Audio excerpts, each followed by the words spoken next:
En las elecciones de este 7 de febrero, los ciudadanos no podrán votar entre listas porque esto anularía su voto.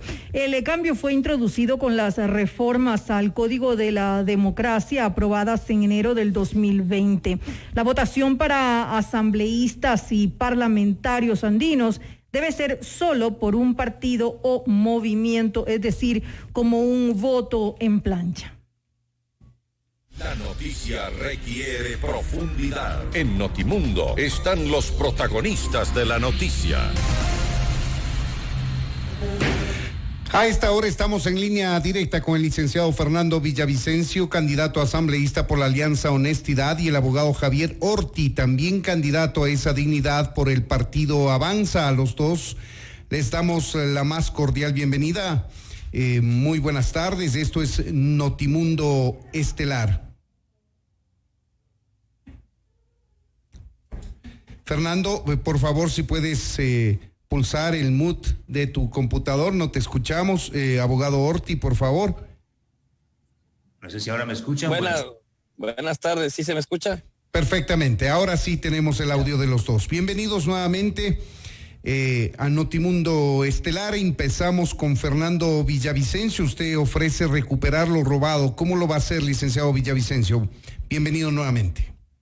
Bueno, si alguien conoce la pista, o al menos una parte de la pista del dinero robado, es el periodista que ha investigado casi todos los grandes casos de corrupción. Este trabajo, como usted sabe, señor periodista, y el país lo reconoce, no ha sido llevado adelante por las instituciones del Estado, sino por un grupo muy pequeño de periodistas. Me honro haber trabajado en este durísimo proceso que me ha costado persecución, y también me siento honrado de haber aportado desde el periodismo de investigación. Es decir, recuperar lo robado es una estrategia clave, no es una consigna, no se trata solo de poder llevar procesos penales y a la cárcel a delincuentes de cuello blanco, de guayabera o de poncho, sino de recuperar lo robado. Si no, no tiene ningún sentido. Imagínense tener que pagarles café, almuerzo y merienda a estos delincuentes que ahora están en la cárcel, y otros prófugos como el capo de la banda. Claro, pero eso como una aspiración de todos los ecuatorianos, pues seguramente es lo que buscamos. Lastimosamente las leyes no ayudan. Mire usted que apenas la Asamblea ha aprobado la ley de extinción de dominio y está para el pronunciamiento del presidente de la República. Lo que quiero decir es que no solamente es necesaria la intención, sino los instrumentos legales que apenas el Ecuador los está legislando. Fernando. No, sí, me fue el audio. Ahora sí, ahora le escuchamos. Sí, efectivamente, no solo se trata de leyes, independientemente de que se haya aprobado o no la ley de extinción de dominio, el Estado ecuatoriano tiene otros instrumentos y contaba con otros instrumentos. Mire, usted sabe, yo por ejemplo le entregué al presidente Moreno miles de documentos donde están pistas clave, números de cuentas bancarias, empresas offshore, etcétera, etcétera. Es más, entregué a la Fiscalía hace 3 años una denuncia respecto a una de las tramas mayores de corrupción, como es la entrega del petróleo a China para pagar una onerosa deuda externa. He entregado decenas de casos a la Contraloría General del Estado, pero todo lo contrario, en lugar de abrir investigaciones o de impedir los grandes negociados cometidos durante el correato, lo que hizo el presidente Moreno en el caso de la corrupción china es continuar entregando el petróleo a los chinos con un perjuicio de más de $4 por barril. Es decir, no se trata solo de tener una ley, se trata de voluntad política. Por eso creo yo que se requiere un gran trabajo desde el Parlamento para fiscalizar.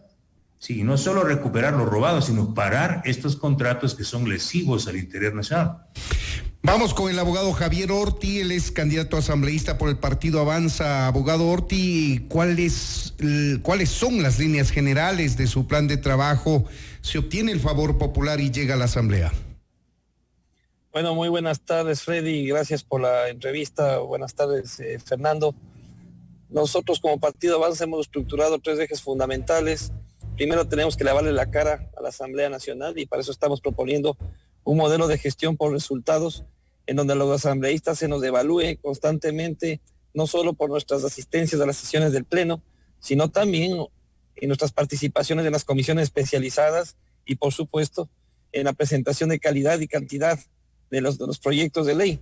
Y es así que estamos proponiendo que a los asambleístas se nos pague por hora trabajada, hora pagada, y así vamos recuperando un poco la credibilidad de la asamblea y vamos visibilizando cuáles son los asambleístas que realmente le dan el trabajo necesario a la asamblea y cuáles realmente van los másteres, regresan los jueves y no aportan absolutamente nada en la Asamblea Nacional. Habrá que ver si sus colegas, sus futuros colegas están de acuerdo con esto, porque amerita una reforma a la ley orgánica de la función legislativa, seguramente.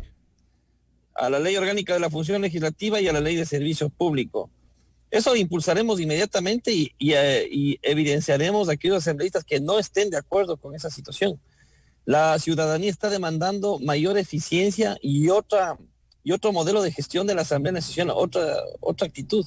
Y tenemos que demostrar que vamos a entrar hacia una nueva Asamblea Nacional que va a dar resultados. Esa es la primera propuesta que estamos trabajando.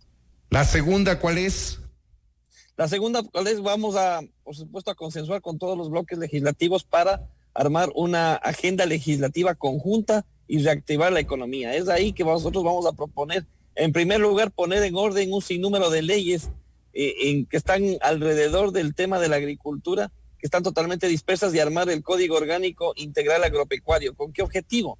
Con el objetivo de que los agricultores tengan mejores insumos agrícolas con cero arancel, que se facilite la construcción de centros de acopio para la venta mucho más directa, y por supuesto vamos también a revisar el Código Orgánico Financiero Monetario para revisar también la integración de esta junta bancaria, que es la que fija los parámetros crediticios, y también reorientar las políticas públicas de una banca de desarrollo que solo ha sido cargada hacia la banca pública, y necesitamos que la banca nacional privada también tome el riesgo con el tema de los emprendedores y los agricultores y bajar las tasas de interés, y si no, por supuesto también facilitar el ingreso de la banca internacional para que pueda competir con la banca nacional privada.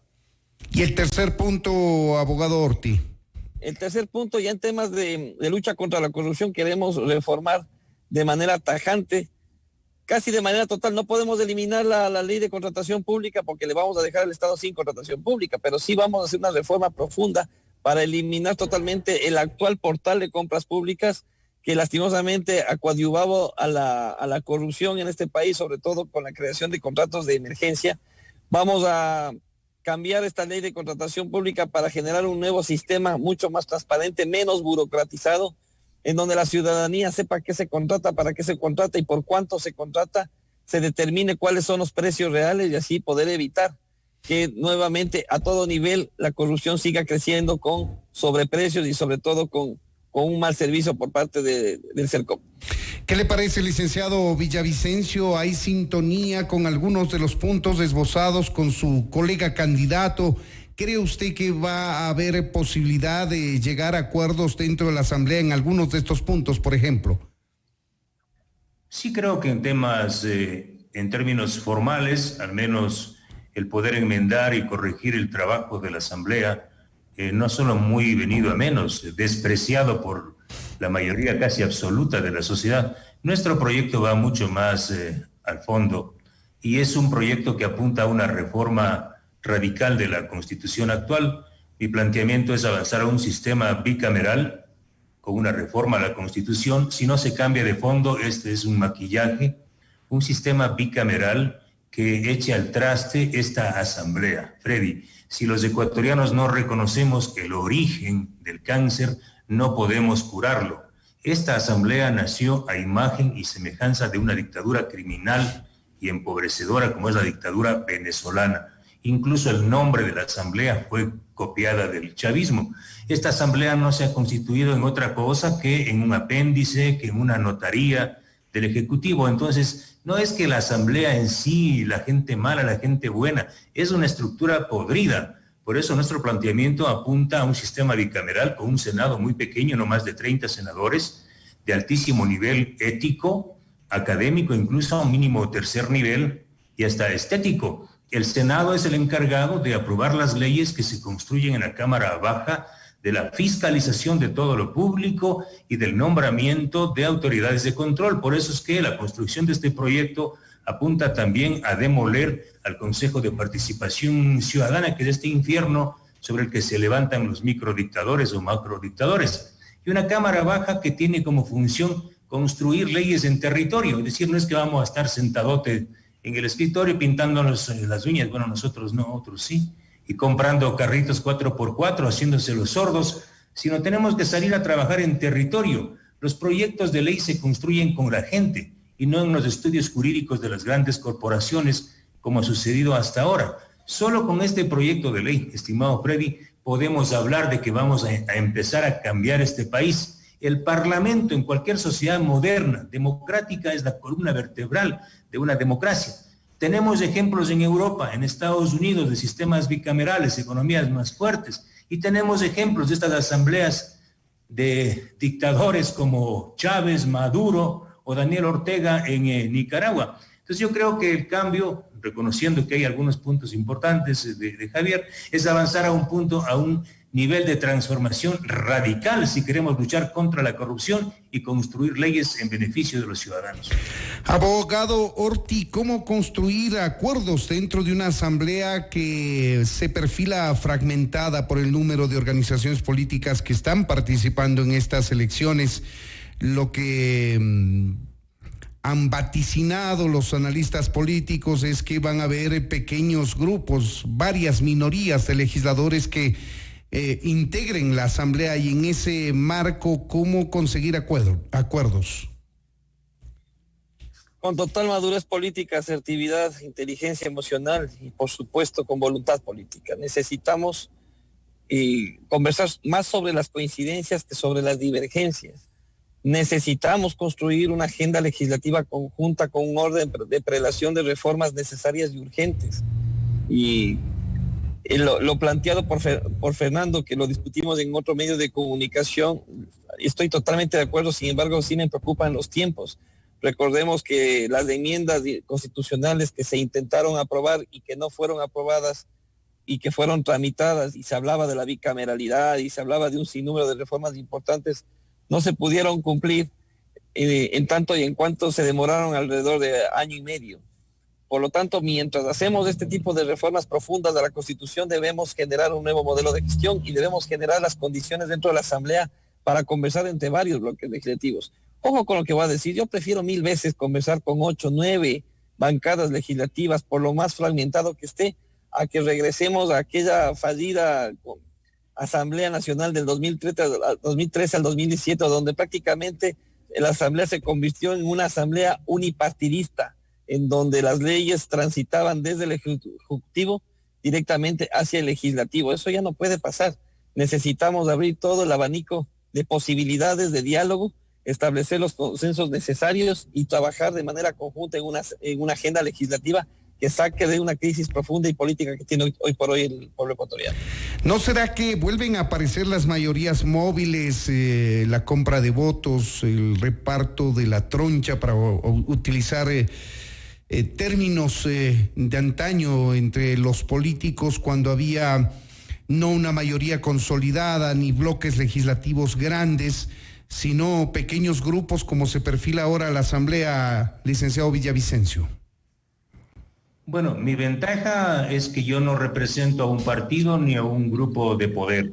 Yo quiero siempre agradecer a Concertación y al Partido Socialista por haberme facilitado esta casilla, pero yo ni milito en Concertación ni en el Partido Socialista. Yo soy un ciudadano, vengo del periodismo, y a partir del 8 de febrero, que estoy seguro ganaré, pasaré a ser un funcionario de los 17 millones de ecuatorianos. Los legisladores no tienen ninguna corona para presentarse dependiendo de supuestas cargas ideológicas, como ha pasado aquí hoy. Los legisladores debemos ser funcionarios públicos y procurar acercamientos. Pero, Freddy, hay algo mucho más importante que se juega este 7 de febrero. En función de lo que estamos hablando y lo que tú nos estás planteando, de cómo poder gobernar o cogobernar o hacer acuerdos y alianzas, construir gobernabilidad, como se llama. El peligro que se cierne este 7 de febrero es que esta estructura delictiva, una estructura criminal, ¿sí?, vuelva al poder. Esta es una elección sui generis. está liderada por un sentenciado prófugo de la justicia y prácticamente existen en su lista importantes figuras que están siendo investigadas por actos dolosos. Hoy mismo se está denunciando el aporte económico de un ejército de liberación nacional irregular, llámense terrorista, de Colombia nuevamente a la campaña del correísmo.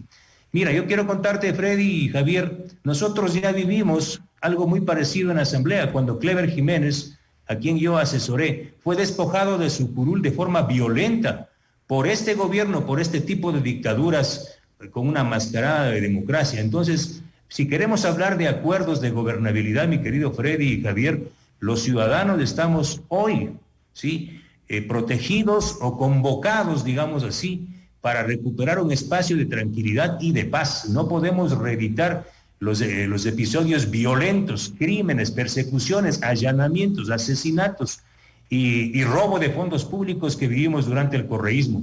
La clave es también saber elegir un buen presidente en este 7 de febrero que pueda sintonizar y poner un poco de música con el Parlamento.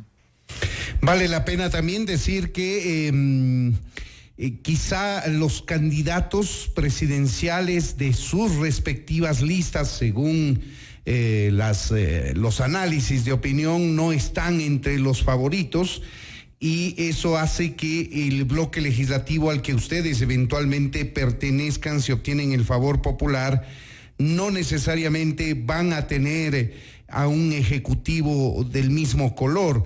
En ese sentido, abogado Orti, ¿cómo tejer la relación con el ejecutivo desde la Asamblea? A ver, la relación ejecutivo-legislativa en cualquier tipo de sistema político, sea un sistema presidencial como este, o hiperpresidencial, que yo lo denomino, o un sistema parlamentario, siempre tiene sus complejidades. En tanto y en cuanto generalmente lo que ha pasado en nuestro país es que el ejecutivo, sea cual sea el que gane, inmediatamente elabora un plan para tratar de captar la mayor cantidad de funciones públicas, sea el mismo parlamento, sea la función judicial, y eso es lo peligroso. Yo creo que en base al respeto y la consideración, y sobre todo a la independencia y autonomía que debe tener siempre la Asamblea Nacional, se deberá tener una posición totalmente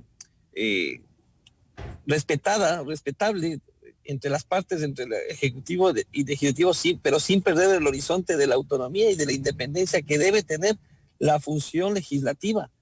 Por supuesto que sí, y en función a eso construir las leyes necesarias. Recordemos que el presidente de la República, sea el que gane, es un colegislador que tiene iniciativa de presentar leyes, y también tiene también el tema del veto, sea parcial o sea total, de las leyes que nosotros vayamos a querer aprobar. Y el presidente que gane, sea el que sea, va a tener que presentar un proyecto de económico urgente a la Asamblea Nacional, en donde ya comenzará a delinear cuáles van a ser sus políticas económicas. Y ojo con lo que voy a decir, por lo menos del Partido Avanza, con su bloque de legisladores, nunca estará de acuerdo en paquetes económicos en donde se tenga que topar el bolsillo de los ecuatorianos, o aún subir los impuestos como el IVA, por ejemplo, o el ICE, para tratar de cumplir ciertos acuerdos que deban cumplir en este caso el presidente de la República. Entonces, deberemos estar atentos, pero por supuesto siempre tratar de establecer los puentes de diálogos necesarios para que esta relación ejecutivo-legislativa sea lo más productiva posible. Nos queda un minuto apenas para concluir esta entrevista, y quiero entregar 30 segundos a cada uno de ustedes para que le digan a los ecuatorianos por qué deberían votar por Fernando Villavicencio. Bueno, yo me voy siempre al otro lado. Reproduzco lo que digo en mi pueblo, lo que dije en mi pueblo en Alausí. Yo no vengo a pedirles el voto porque me parece vergonzoso. Yo lo que les puedo pedir a los ciudadanos que me escuchan es que sean libres, independientes y que pierdan el miedo. Yo empecé a escribir como he escrito cuando perdí el miedo y me siento un ser humano libre.